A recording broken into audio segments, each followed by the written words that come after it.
কী খবর সবার? আশা করি সকলেই ভালো আছেন। লাস্ট ক্লাসে আমি দুইটা রেজিস্ট্যান্স দিয়ে কারেন্ট ডিভাইডার ল ইউজ করা শিখেছি। আমরা এখন তিনটা রেজিস্ট্যান্স দিয়ে কারেন্ট ডিভাইডার ল ইউজ করব। ঠিক আছে, আমরা প্রথমে এই জায়গার কারেন্ট বের করব, এই জায়গার কারেন্ট বের করব, এই জায়গার কারেন্ট বের করব, এই জায়গার কারেন্ট বের করব।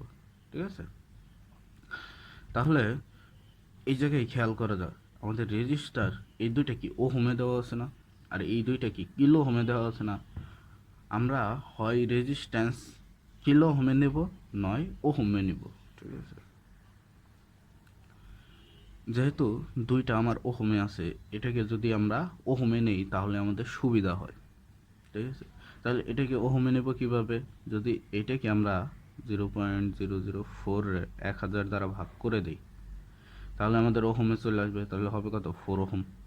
ঠিক আছে, তাহলে এটাকে আমরা লিখতে পারি 4 ওহম। ঠিক আছে, এখন যদি আমরা টোটাল কারেন্ট বের করতে চাই তাহলে আমাদের আগে কি টোটাল রেজিস্ট্যান্স পাইতে হবে, কারণ কি I equal to V by R. তাহলে total resistance R T equal to কত? 4 প্যারালাল 4 প্যারালাল 2। এটা যদি ক্যালকুলেটারে বসাই দেই, 4 parallel plus 4 parallel plus 2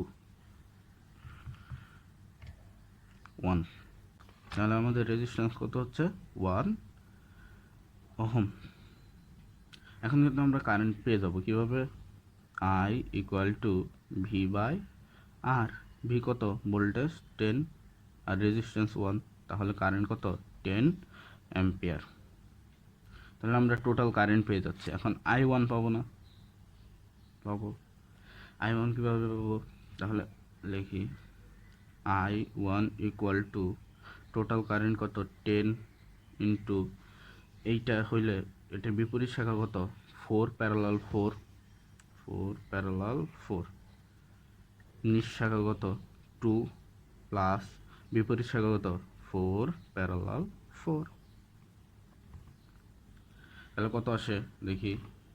4 parallel 4 করলে 2, তাহলে 20 ভাগ 4, 5 অ্যাম্পিয়ার। আই ওয়ান কত আসতেছে? 5 অ্যাম্পিয়ার। তাহলে আই টু কত আসবে?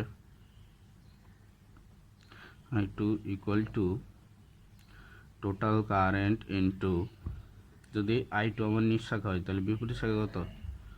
2 প্যারালাল 4, নিচ শাখা 4 প্লাস 2 প্যারালাল 4। এটা ক্যালকুলেটারে বসাই, প্রথমে এটা প্যারালাল করি। 2 প্যারালাল প্লাস 4 প্যারালাল, 4/3 বা 1.33।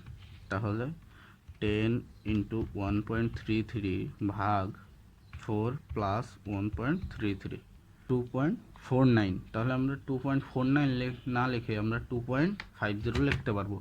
তাহলে 2.50 অ্যাম্পিয়ার। ঠিক আছে, তাহলে আই থ্রি বের করতে পারবো না? আই থ্রি ইকুয়াল টু আমাদের টোটাল কারেন্ট কত? 10 অ্যাম্পিয়ার ইন্টু আমাদের যদি এইটা নিচ শাখা হয় বিপরীত শাখা কত?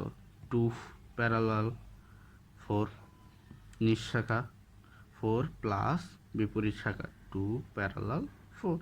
তাহলে এটা যেরকম এটাও সেরকম, তাহলে আমাদের সেম আসবে 2.50 অ্যাম্পিয়ার। এখন আমরা দেখব যে আমরা যে কারেন্টগুলো বের করলাম আমাদের টোটাল কারেন্টের সমান হয়েছে নাকি। তাহলে যদি আই বের করতে চাই আমাদের যোগ করতে হবে কি I one plus I two plus I three. I one কত? 5 প্লাস আই টু কত? 2.50 বা 2.5 প্লাস আই থ্রি কত? 2.5। তাহলে যদি যোগ করি কত হয়? 10 অ্যাম্পিয়ার। তাহলে আমাদের এটার সাথে এটা মিলে যাচ্ছে, তাহলে আমাদের ঠিক আছে। তাহলে আমরা তিনটা রেজিস্ট্যান্স বা চারটা থাকুক বা পাঁচটা থাকুক একইভাবে টোটাল রেজিস্ট্যান্স বের হবে।